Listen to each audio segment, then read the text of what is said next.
我是崔丽玲，是盘梭里的传承人。盘梭里是朝鲜族的曲艺的一种形式，也是一种传统的演唱方法。毕业后，就职于延边歌舞团，就开始教学生演唱这个盘梭里。盘梭里的话，里面包含着很多我们朝鲜族一种民族情绪的东西，喜怒哀乐也包括，然后一些文学作品也可以用来用盘梭里的形式来演唱。时代在变嘛，所以在作品上或者是教学的方面也需要我们要改进的。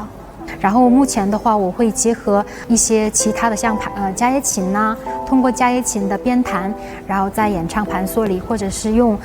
钢琴来先给他们练声，然后再学习用长鼓啊这些我们传统的乐器来教他们这些唱段的。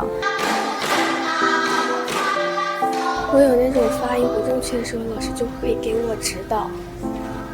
然后我们两个也会一起唱，就是高音呢都特别的稳，然后低音就是那种抖的部分也特别的标准。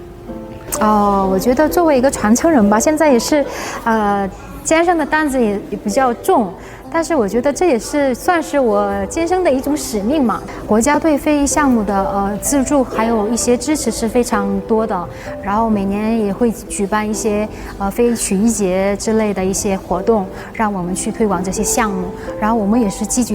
极去参与这些项目的，希望有更多的舞台去让孩子们去实践。